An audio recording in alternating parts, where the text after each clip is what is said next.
because it possibly Hello, is. and welcome to episode 68 of the Scottish Liberty Podcast with me, Antony Sammeroff. And me, Tom Laird. That's right. What have we got in today's... Glad I got something right.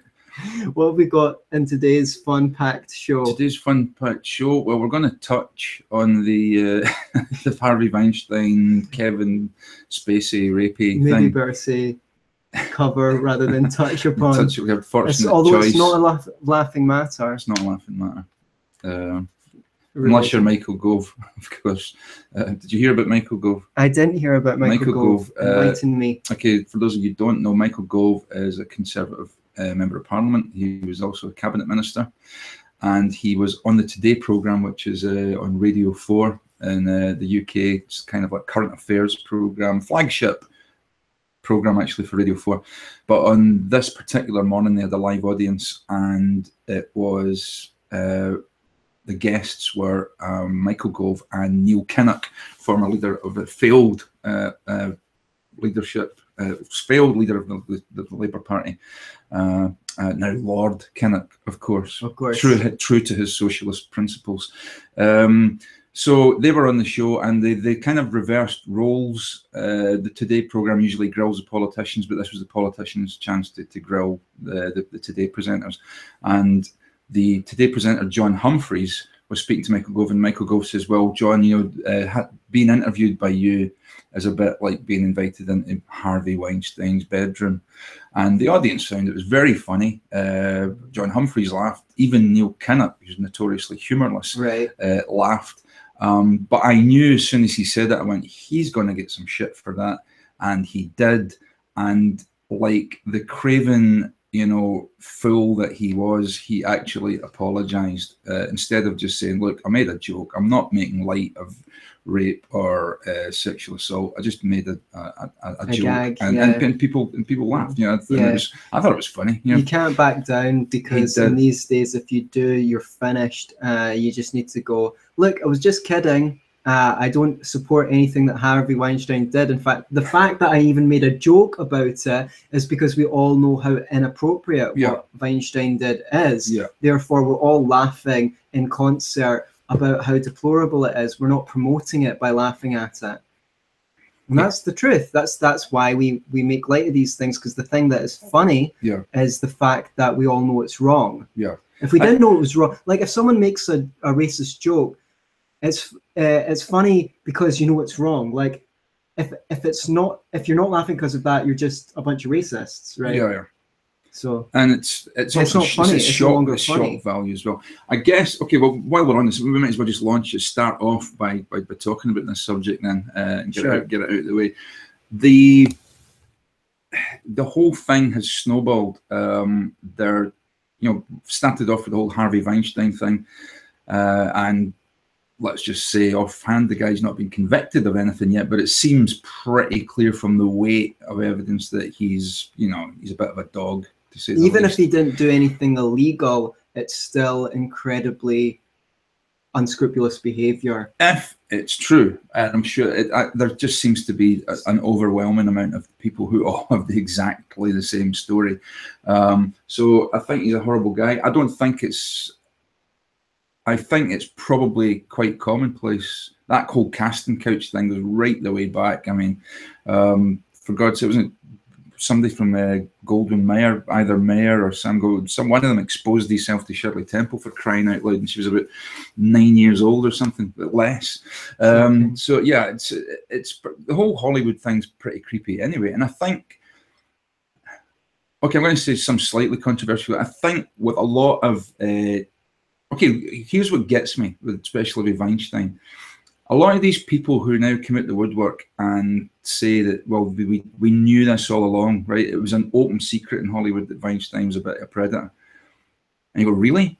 Well, this is funny because you had plenty of things to say when Donald Trump made his remarks about grabbing women by the pussy. You had a hell of a lot to say about that.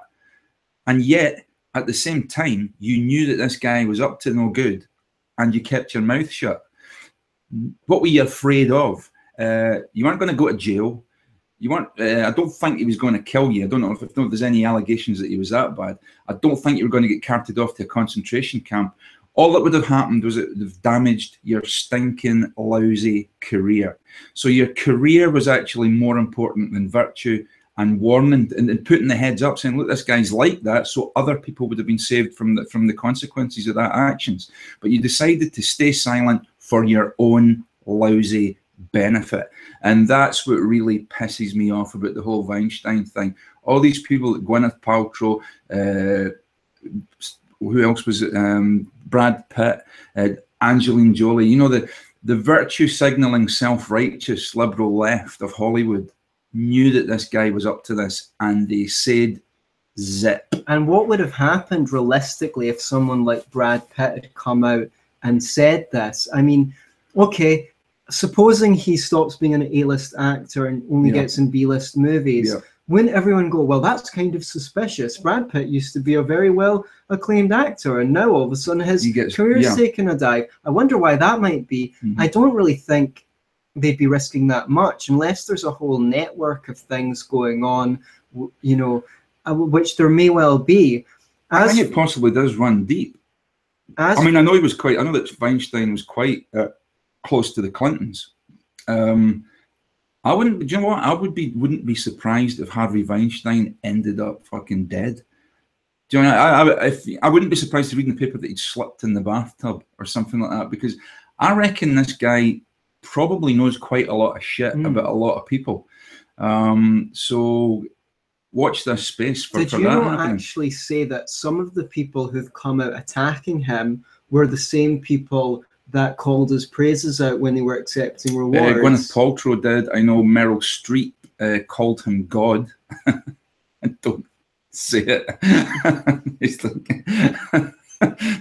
Or maybe she just shouted God a lot at some point. No, when she was getting her Oscar, I can't remember for what role it was, but she said, this goes out to God, otherwise known as Harvey Weinstein.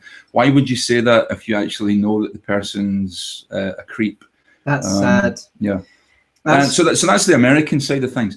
In the UK, there's been now a massive amount of, it's turning into a dog pile now, of allegations about members of Parliament and the whole culture of Westminster, and indeed Holyrood in Scotland. There's from Hollywood to Holyrood, and it is Holyrood apparently. There's a lot of creepery and stuff going on in there, according to the allegations. But here's the thing.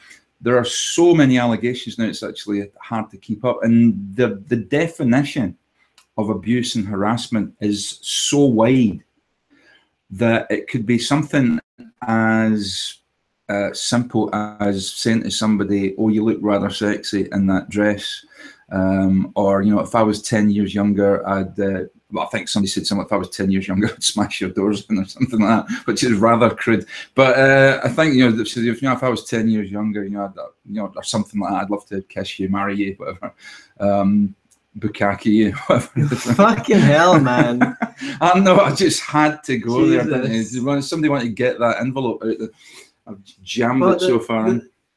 Yeah, I mean, the thing is, the reoccurring trend, I mean, turning to the Kevin Spacey thing before we get back to Holyrood, is I was just speaking to you about a year and a half ago about someone I knew who said a friend of theirs, American friend of mine, a friend of theirs, was in the cinema with Kevin Spacey, a young man, and Kevin Spacey came on to him. And this was one of two stories Did he make a hole in the bottom of the popcorn packet?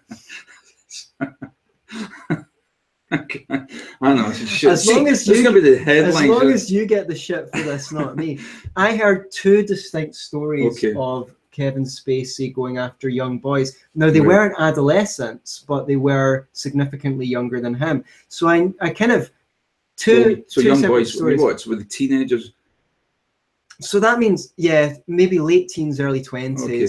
So not that young, but certainly significantly younger than Kevin Spacey. So I already knew that he was after younger boys. I didn't know, you know, teenagers or whatever. But I would say, again, that suggests that this was common knowledge. We had the same thing with Jimmy Savile here in the UK, a notorious paedophile, and so many people knew. Kevin Spacey, to my knowledge, is not a paedophile. Okay, I would just I mean, you might find what he did to be repugnant. I think you could accuse him of being a pederast, but he's not a paedophile. I know it sounds like an academic distinction, but paedophilia is actually interesting. Even prepubescent children, and to my knowledge, Kevin Spacey has not been accused of that. But anyway, sorry, yeah. So, but Jimmy Savile was a rampant paedophile, and so many people knew about it. There's even an excerpt on YouTube from the Sex Pistols being on television around the time and said, "Oh, and there's this thing about Jimmy Savile going on around." But none of us we're not allowed to talk about that, are we? You know, Johnny Rotten pointing it out without saying it. Way back. There's so many other accounts. David Icke was banging on about it years ago as well. Although it didn't help, he was going on about lizards for outer space at the same time. It kind of muddied the waters slightly. Sure, but the thing is, he said a whole bunch of things like that were true, because if people knew about conspiracies, he's the person they go to. They contact David Icke and they talk to him because he was a high profile, comparatively speaker. So if you knew something about Jimmy Savile or anything like that, he was saying that George Bush Sr., he said on the Russell Brand show, George Bush Sr. was a notorious pedophile. Now there's been allegations made about George Bush Sr. At the time, being the strange ADHD guy that Russell Brand was, maybe he's recovered somewhat, he burst into fits of laughter and said, I said say something controversial, I didn't say that George H.W. Bush is a nonce. And then he asked the people to check if it was illegal for David Icke to say that on the air, and the studio got back to him and said, yep, that was illegal, you're not allowed to say that in the air. But obviously the cat was out of the bag by that point, or you could. But the thing is, this is obviously rampant, and there's this whole network of cover-ups. And why is that? I've heard one theory, which is if you wanted to get people to do stuff, they had to have a secret in their closet.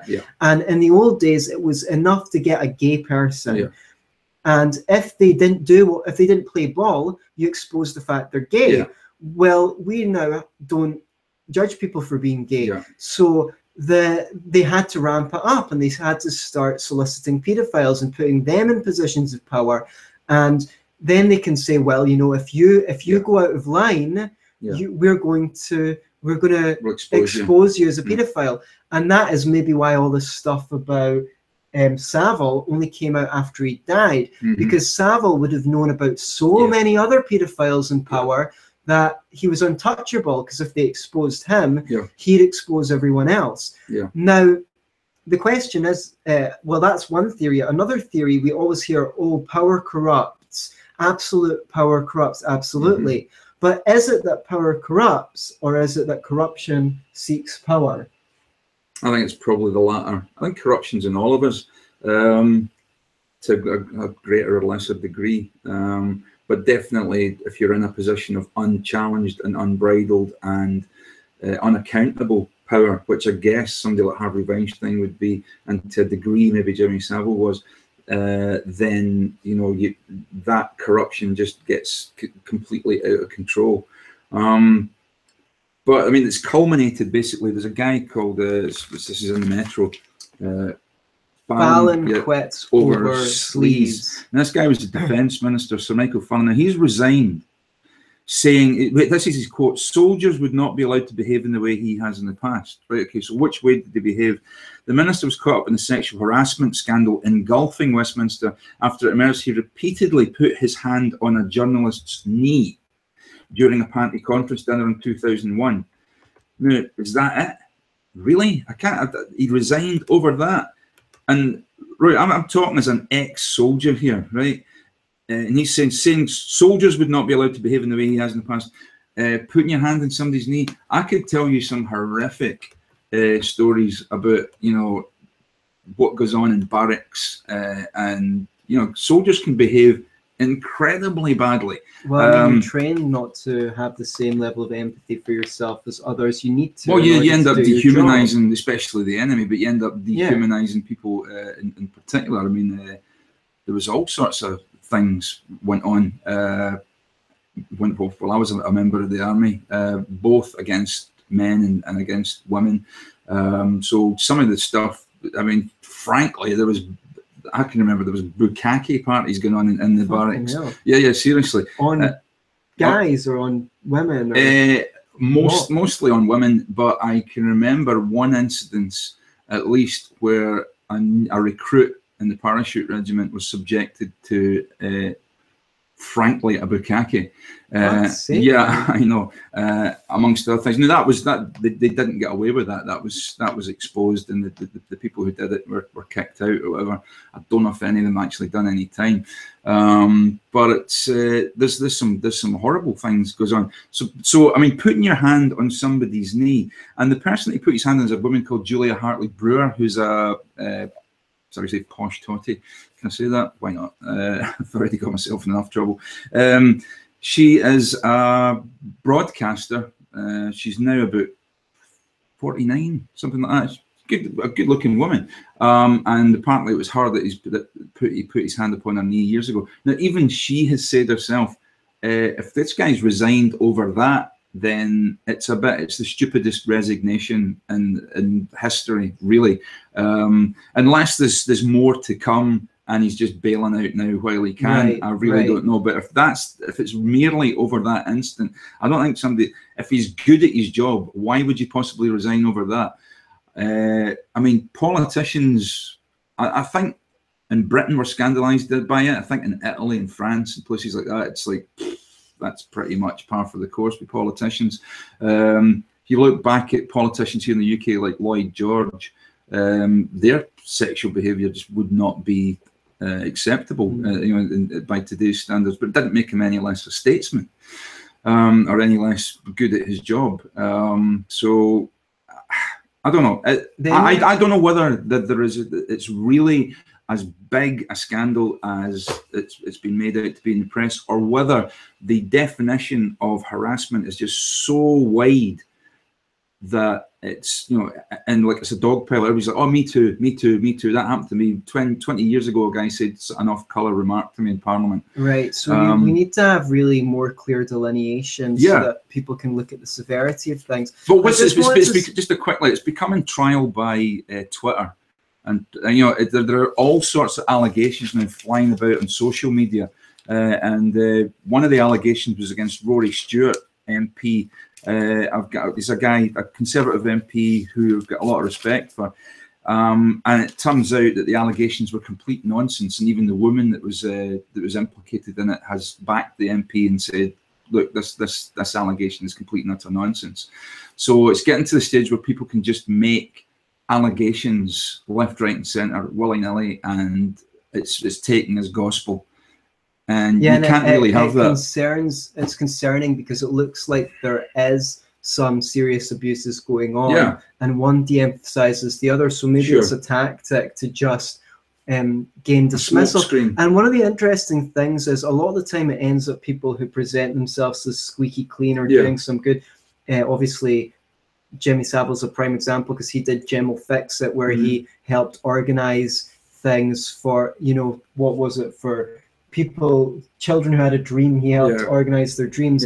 Then with Kevin Spacey, it's interesting because one of the interesting things is that House of Cards, I thought, was a revolutionary show when it came out, because politicians had always been represented as shady characters, but usually they were mustache twiddling villains, whereas caricatures, whereas House of Cards presented them as people with complex emotional lives but truly psychopathic, and he's meant to be exposing the annals of power, and he's got a dark secret in his pocket. And the weird thing is, when I read his statement apologizing for being inappropriate with this boy several years ago at the party, I could not help but read his statement in the accent of Francis J. Underwood, the character he plays, because it was just as glib.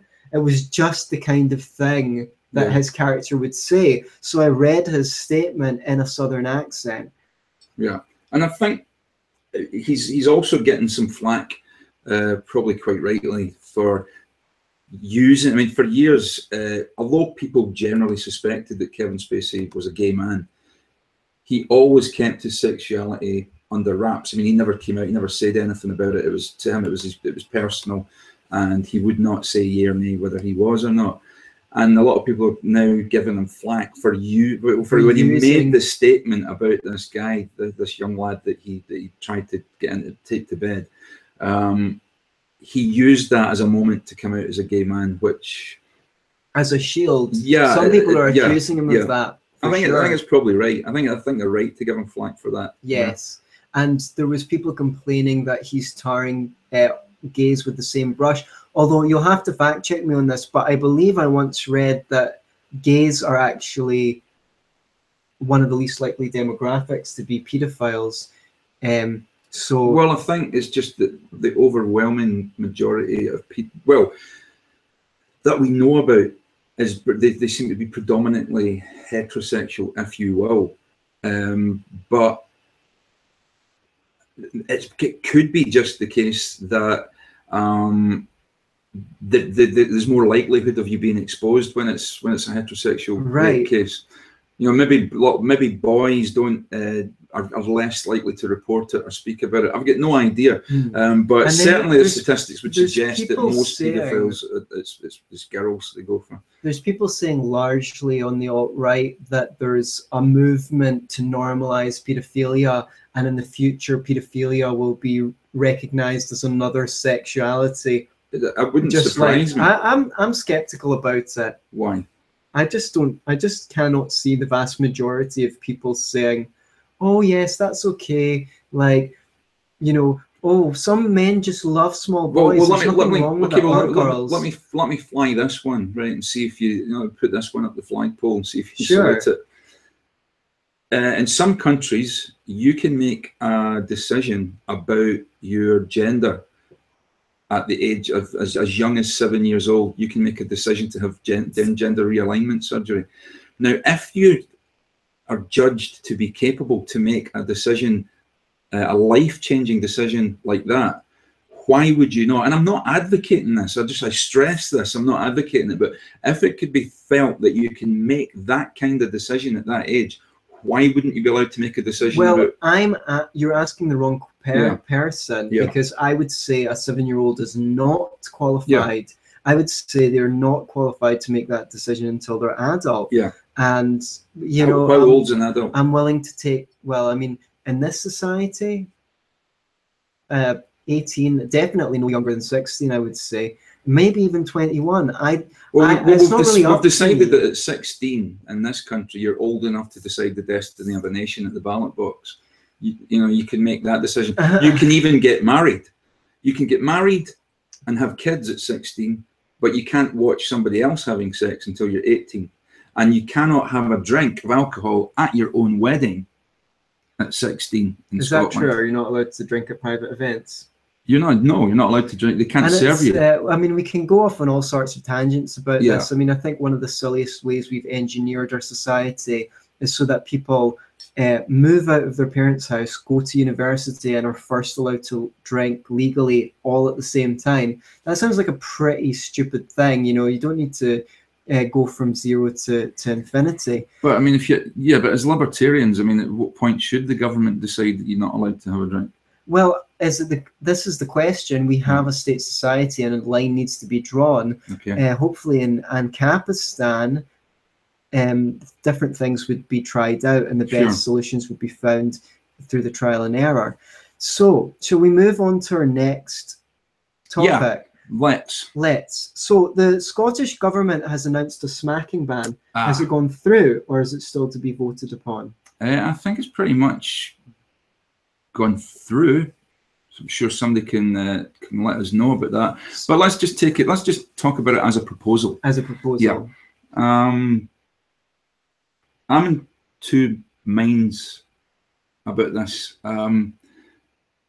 Okay, now make your case first. What do you think? Because you've got quite strong feelings. Well, that's the thing. I'm ambivalent about it as well. Yeah, I believe in the peaceful parenting thing. Yeah. I think that Stefan Molyneux's made the case strongly enough that smacking is a violation of the NAP. I've heard arguments from libertarians like, why is the government interfering in the way that people parent? Well, how far are you going to take that? You know, if what you know, using a soldering iron on a child is the children aren't your property. At best, you're. I'm sure Murray Rothbard would disagree with you. Let's come to Murray Rothbard there. Yeah. I don't think children are your property. At best, you could say you're borrowing them from their future self, and you have a responsibility to deliver them to their future self. Whether that means I support the smacking ban or not is another question. Okay. Although you could say, if you accept that smacking is a violation of the NEP, then you've got no right not to think that you've got no right to say that it shouldn't be considered assault, just like hitting anyone else. Murray Rothbard's view was basically that parents didn't even have a responsibility to feed their children. And he also said that if the child runs away, the parents don't necessarily have a right to take the child back. Yeah. Now, I think most libertarians, including acolytes of Murray Rothbard, Walter Block included, Stefan Molyneux, I don't know if he's an acolyte of Murray Rothbard, but he's certainly done some thinking on these issues, have said, well, no, Murray Rothbard was wrong on that, because what he missed out is by fathering a child, or mothering a child, you're responsible for the consequences of your actions. And I think that's the correct libertarian position. No one forced you to bring a child into the world. Murray Rothbard wasn't against abortion either. So the thing is, no one's forced you to do it. If you bring a child to term, and obviously if you're against abortion, if you conceive, then you've done that. That's a consequence of your actions. Therefore, you're responsible to the child. I think that's the correct position. Okay. In favor of the smacking ban, I would say it seems to have not done much harm in the other European countries and other places that have been banning it since the late 60s, the early 70s. And even though in many of those places the consensus was against the smacking ban, since then most parents, the vast majority, we're talking about maybe in the 90s%, say it's a good idea. Yeah. So it seems to have not been that bad. In favor of that, it sends out the right message. We can talk briefly about why you might be against smacking. I'll just 93% of studies on the subject have concluded that spanking is harmful to children, which is an unheard of consensus in the social sciences. You never get that much consensus in the social sciences. The only benefit, no one's ever produced a shred of scientific evidence that spanking is beneficial to children. The only possible benefit is that it gains immediate compliance. So with pointing a gun at a child, so it's not really clear that immediate compliance is necessarily a benefit, but you can make an argument that it is one. The literature seems to suggest that doing it too often can result in children being chronically defiant, and that the kids that were not spanked were better behaved in school than the kids that were spanked on the whole. Well, why? Because you're... Sorry. Right. So I'll tell you after. Because say at home you're very regulated, well then at school you're no longer in the same level of regulation, so you go nuts. Spanking has been led to shaving off up to 5 IQ points. Parents seem to have a poor relationship with their children if they spanked than if they didn't. Children were more likely to resort to violence as a means of solving problems, and they were more likely to smoke, twice as likely to develop drug and alcohol addictions, more likely to develop anxiety disorders and depression, more likely to show symptoms of PTSD, more likely to display antisocial behavior and abuse their spouse or children later on in life, and finally, And you can say, you know, I was attacked for saying this once online because I said they're more likely to enjoy masochistic sexual behavior later in life. And I was told that that was taken out of the DSM and was no longer seen as dysfunctional or mental illness. So you shouldn't say there's anything bad about enjoying masochistic sexual behavior. I leave that to you to decide. Okay. So those are the reasons you might not want to spank your kids. The question is whether the government saying, sorry, you're not allowed to do it, so against the law, is any better. First of all, that's not telling parents what to do instead of spanking. That's not giving them excellent negotiating and parenting skills. Secondly, and they might just do something else which might end up being worse. You know, they might just yell at the kids all the time. They might call them names. They might swear at them. They might lock them in the room without dinner for nights in a row. Who knows what they'll do? Dope them up. Dope them up. They might put them on these fucking prescription pills. Yeah. So this is the argument against. The removal of a negative is not the application of a positive. Okay. Plus, what the fuck are you going to do with a parent that spanks their child? Are you going to put them in prison? Yeah. And then they'll be without a parent at all. So that's why I'm ambivalent. Even though I'm not against it, yeah. I can't come out and champion it and say I'm strongly for it. If you say, are you for the smacking ban? I respond, well, I guess. I mean, I would be less concerned about this move on behalf of the Scottish National Party if it didn't go hand in hand with other legislation that seems to be extremely authoritarian and removing parental responsibility away from and rights away from parents and assuming them into the state. For example, the named person legislation, which is going to is going to put a guardian, a state guardian, for every child in Scotland. I think that in tandem with this piece of legislation is extremely problematic, and therefore that's why I kind of have a problem with it. I think, like a lot of things, I think smacking's probably on its way out anyway. Yes. I think most people would rather not, but I don't think anybody, well, I'm saying anybody, I think most people don't want to spank their kids. And I think a lot of people would admit that in a lot of instances where they have smacked their kid, it's probably been a lack of skills on their part and more to do with them losing patience than it is any kind of meaningful sort of discipline or anything else. To an extent, but here's the thing: get on the internet. People, but people would say, like, okay, why would you smack a child? You wouldn't smack an adult. Well, neither would you lift up an adult and put them to bed either. Right. Neither would you force an adult. You're not forced. Yeah, you wouldn't say, right, okay, now's your dinner time. There's, unless you're feebly minded. If somebody was an adult, you wouldn't pick them up and put them in the car and strap them in and force them to go somewhere with you. So I think up until you're whatever age that is, if you're old enough to run away and run your own life when you're 9 years old, that's up to you. But up until that point where you can make decisions for yourself and look after yourself, I think parents have certain rights over their kids. Well, I mean, you're allowed to grab your child if you think they're going to run into traffic.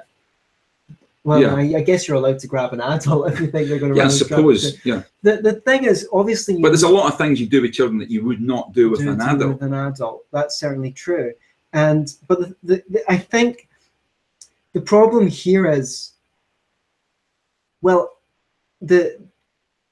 up until that age, 9 or whatever it is, that is when the brain is forming. That is when children are the most vulnerable.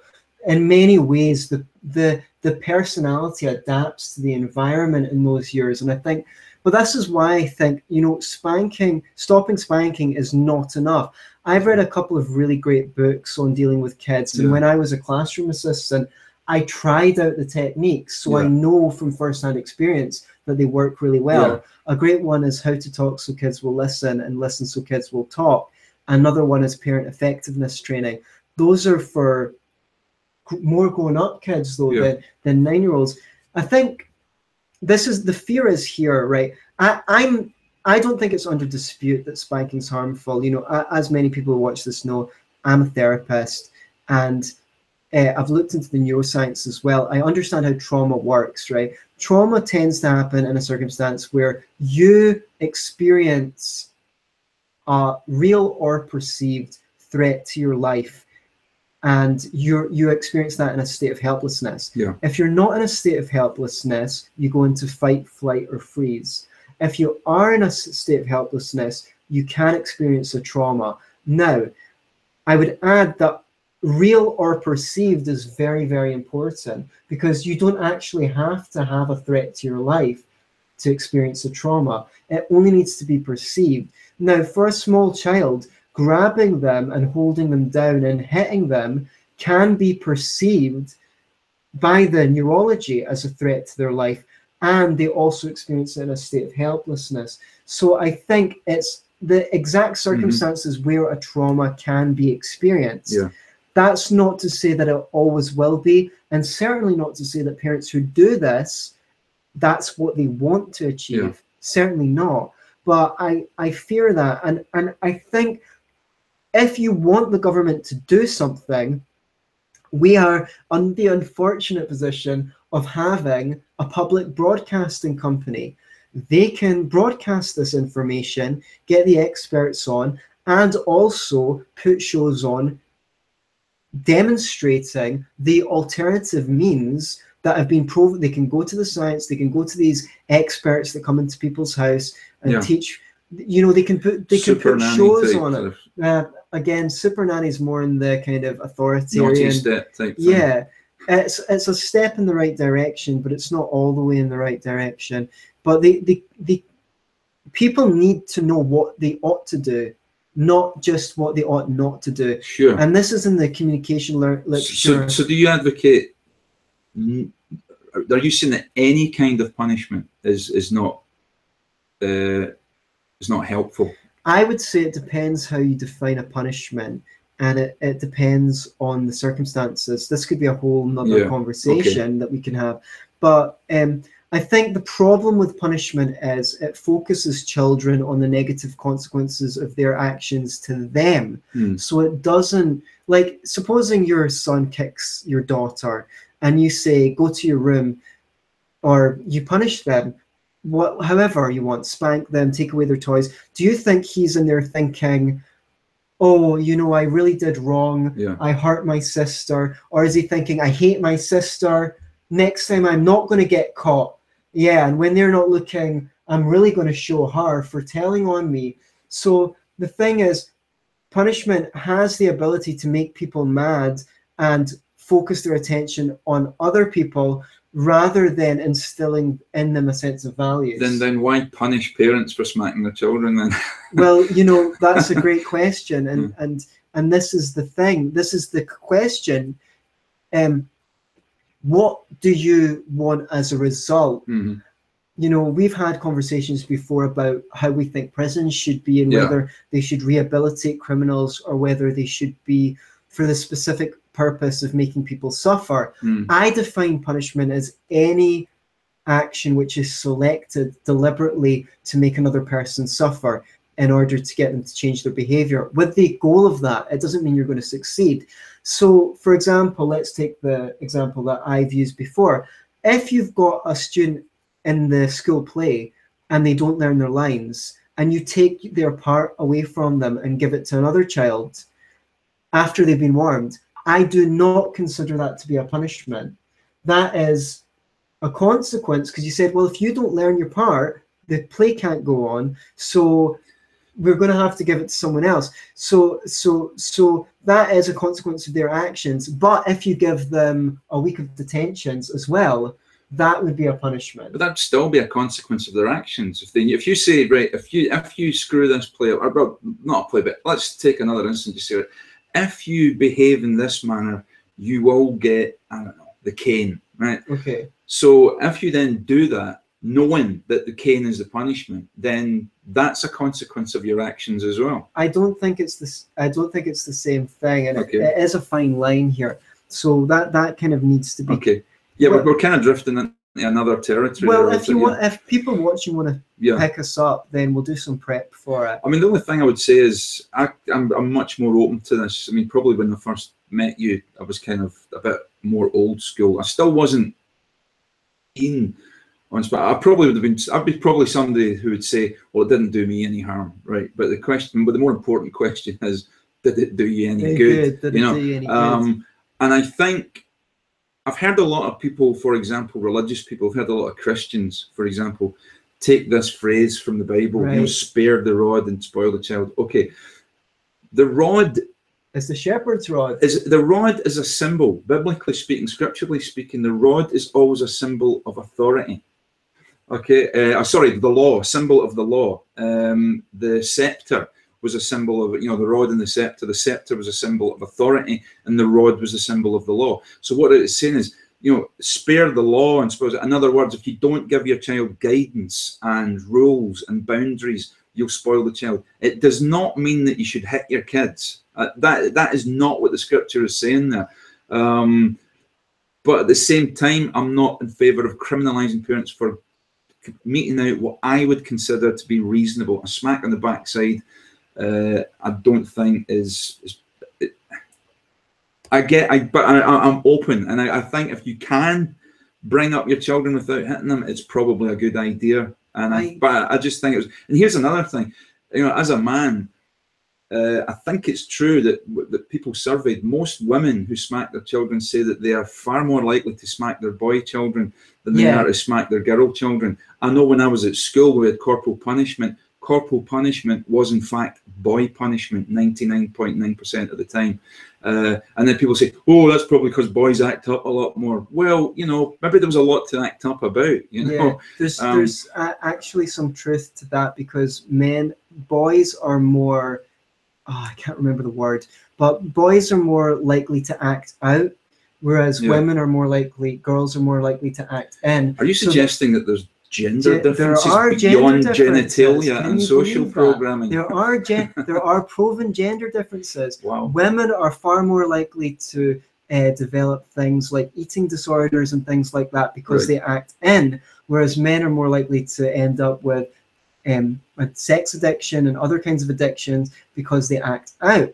Transactional is the word. Okay. So if you hit your boys, they're more likely to hit at school. Yeah. Whereas if you hit your girls, they're more likely to develop self-esteem. It's sad to say, I've got the more female model of mind.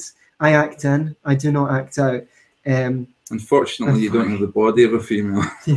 Otherwise, you make a fortune. Otherwise, you might have been married again. Well, I don't know about that. I wanted to bring up an argument. I think I heard it first time from Stefan Molyneux. I may have heard it from others, which I think is a really important one. You said you didn't think it did any harm, but but the question is whether... I'm not so sure about that, but I couldn't say that. Yeah. Whether it did any good, and Stefan Molyneux made this argument very well. It's not just what you're doing when you spank or when you punish, it's what you're not doing. So you're not teaching you're not modeling the negotiation skills and the kind of ways of resolving disputes and getting cooperation that you could otherwise be getting. For example, a friend of mine, when we were having this debate many years ago, said, well, once I ran away from home, and when I got back, you know, my parents spanked me to show the severity of it. But the thing is, if you say shout all the time, no one hears you shouting anymore. It's how you use your severity. Another way to do that would be to take the child into the other room and say, you know, make a real serious tone about it and say, you know, your mother and I were very concerned about what you did. You know, put some gravity on it, and also ask them, what were you thinking? What made you do it? And there you're actually creating a situation where you get to know your child better, they get to know themselves better, and they also know how to have a serious conversation about things. And then you have to set boundaries. Children, we all hear this all the time, children need boundaries. Spanking them isn't setting a boundary. It's just smacking. Well, they fuck you up, your mum and dad. They don't mean to, but they do. They fill you with the flaws that they had. Yeah. And I can't basically, just don't have kids. You know, the world doesn't need more people. You know, we're a fucking virus with shoes. So on that misanthropic note, let's move on. What do you have for us now, our last Mr. story? Sammeroff? Yeah. Oh my God. The Scottish government is bringing out new legislations for landlords. at the end of this year. To finish on a light note, what could you possibly have against, you know, getting rid of slum landlords and actually making life better for tenants? This is going to be interesting. This is not going to be boring. Do not shut off. Let me just see, before we go on, let me see if we've got any comments from our live viewers. We've got 3 viewers. Thanks for listening in. Just Patrick Chapman saying Cyril Smith was a pedo. Who's that? Okay, Cyril Smith. That's highly libellous. It's libelous. Yeah, but, well, for those of you who don't know, Cyril Smith was a Liberal MP, obese. I don't know if they're allowed to call people obese anymore. That's a bit he was a fatty. But he was a big, fat, obese, big, fat Liberal MP. And the allegations are that he was a paedophile, but he's dead now, and there's no, you know, he hasn't been convicted of anything, rather, but then neither was Savile. But there seems to be rather a lot of evidence to suggest that that's what he was into. He spanking young boys. But yeah, so 2 birds with 1 stone there. We've done the paedophilia thing and the spanky thing at once. But yeah, moving on. So the Scottish government should get smacked for trying to help tenants, because this is not going to help. It's going to make things worse, and we'll explain why, I'm sure. Okay, so starting on December the 1st of 2017, landlords and tenants cannot agree on the duration of the tenancy. So you're not allowed to say, you're going to stay here for a minimum of 6 months, 9 months, 12 months. Yes. Can we sign a contract agreeing on a minimum? They can only agree on a start date. Can you fucking believe that? Can you fucking believe that? I can't fucking believe it. I mean, I'm actually I was speechless there. That's how much I couldn't believe it. Right. But there's some other madness as well. Yeah. Landlords can no longer end a tenancy without giving a reason. They can only end the tenancy at any time after the start day, but only if they satisfy one of 18 grounds that the government has specified. So you're not allowed to chuck your tenant out because you don't like them. Even if you give them appropriate notice. Yeah. Here's another one. Tenants can end the tenancy at any time. Anytime. All they need to do is give 28 days notice. So they can just say, yeah, I'm leaving in 4 weeks. Even if they're not allowed to. So, right. And landlord, yeah, there's some other stuff, but those are the main ones. Okay, first of all, if you get something... I'm just saying... This isn't going to work. The first thing it's going to do is it's going to make it difficult for certain people to even move into a place, because landlords are going to be far more discerning in who they're going to take in. And then the next thing that's going to happen is this is just a stepping stone for them to introduce rent controls. Yeah. That's where it's going. Do you think this might precipitate, even at this moment in time, a lot of landlords just bailing out of the rental property market and selling off? Yeah, they're going to sell. Well, that may be what they want. Maybe they think that owning a house is an abuse of economic power, and they want people to sell out. People are going to keep theirs empty, keep it as for visiting relatives, or Airbnb or something. Yeah, and they're going to crack down on Airbnb soon as well. Yeah, I'm fucking sure. I'm certain that they will, unless people stop them. So basically, is that because the people out there, maybe, you know, if they're not libertarian, maybe be going, oh, you know, what could you possibly have against this? This is to stop slum landlords. This is to stop the abuses of evil landlords, you know, who don't give a toss about people and throw them out into the street and things like that. But I think at the heart of things, for a libertarian, your property is yours to do as you see fit with, and how you rent it out and who you rent it out to is entirely up to you. The more landlords that there are, and the more properties that there are, then the better the relationships between landlords and tenants will become. The less landlords that there are, then obviously you get a shit service. You know, the less competition that you have. And these things reduce the number of land. The more you legislate, the less property there will be to rent. Yeah. Picking up on your point, if the target is slum landlords, then just target the slum landlords. Don't do a across the board legislation. Second of all, the one thing that the left do not seem to have in their vocabulary is market competition. That your best position as a consumer of anything is to have as many service providers as possible. They seem to understand very well, oh, monopolies are bad for the consumer. Yes, they are. And all your stupid, well-intentioned legislation it does is move the market to be more monopolized by fewer people. If you really want to get rid of slum landlords, build 100,000 apartments, build 1 million apartments. People will have to compete for tenants, and the quality of service will go up and the price of services will go down. Oh no, but we can't build that. Oh, but rent controls work in New York, don't they? No, they don't. You have people who want to move out of their apartment in New York that can't, because if they move out, they'll have a higher rent. So they're just clinging on for dear life. Right. I just want to go through some of the previous government legislations which have clearly worked so well to improve the housing situation in the UK. Restrictions on the use of land and buildings, such as planning and zoning laws, building codes, height restrictions, or you're not allowed to build above 4 stories.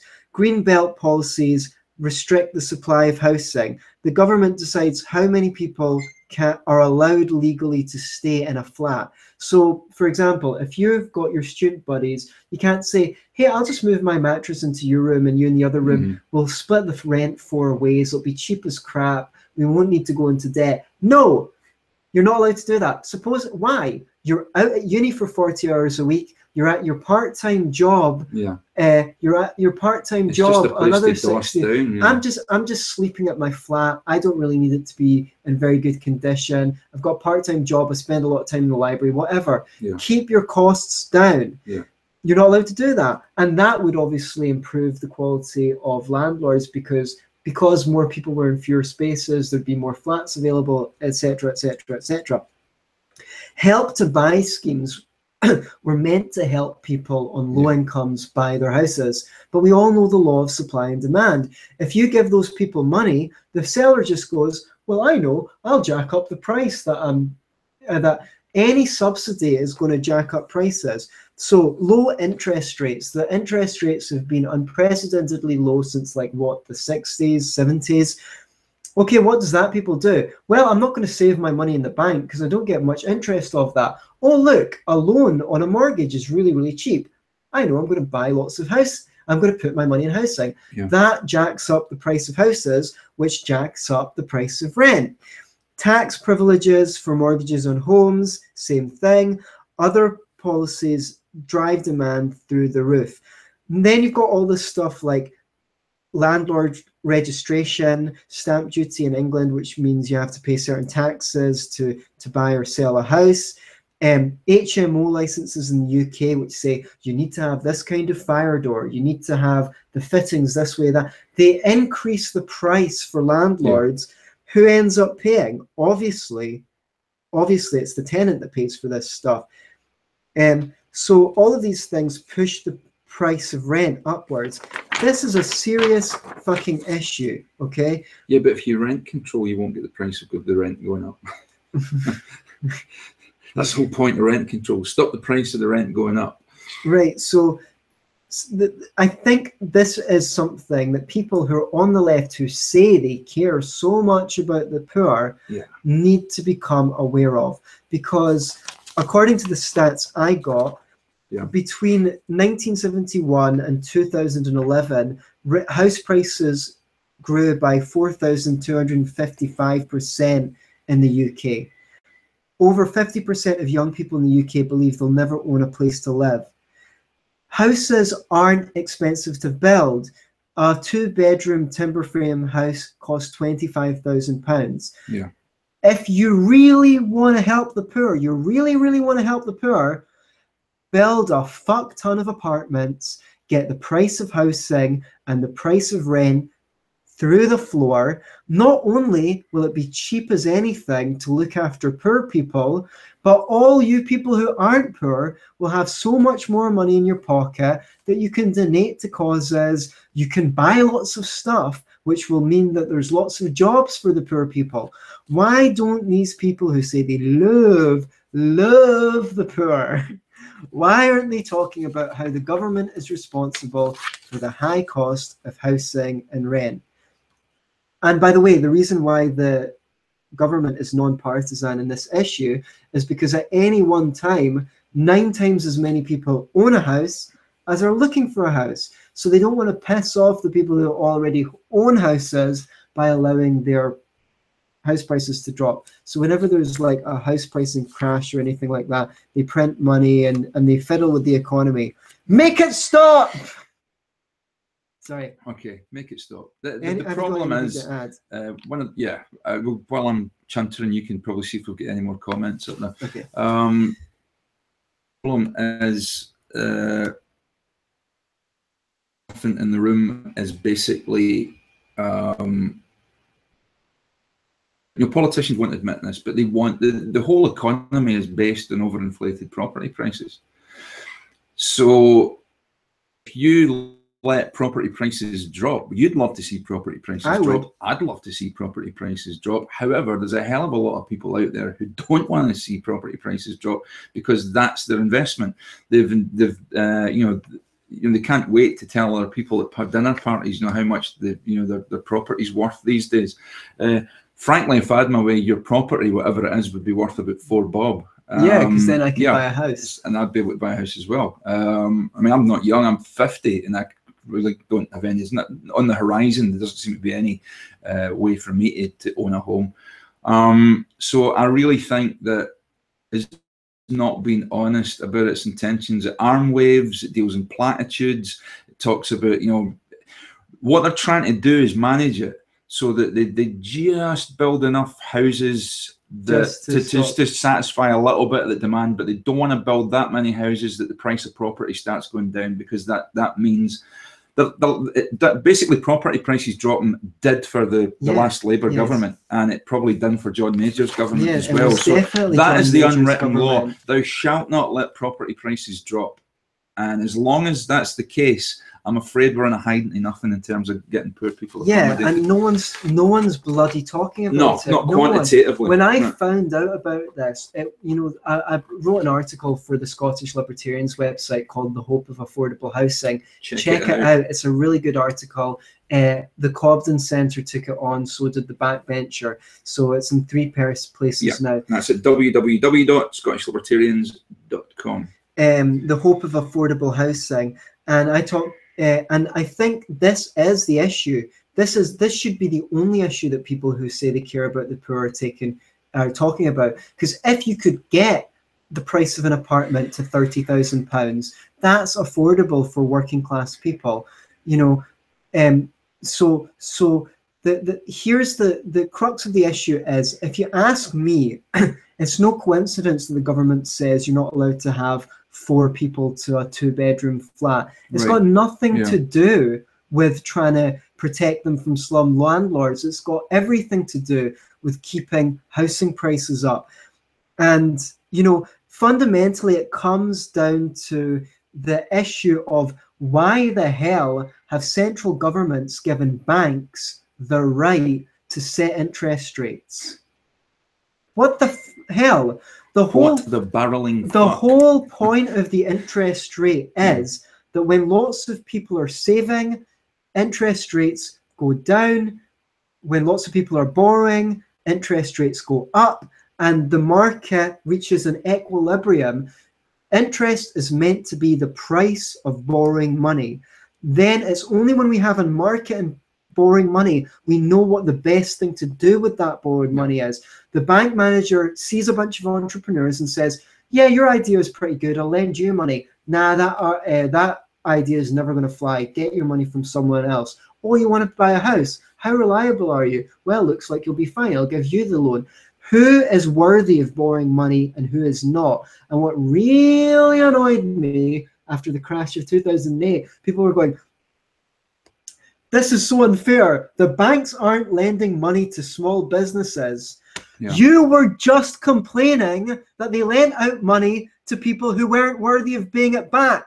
Of course they're cautious about lending money to small businesses.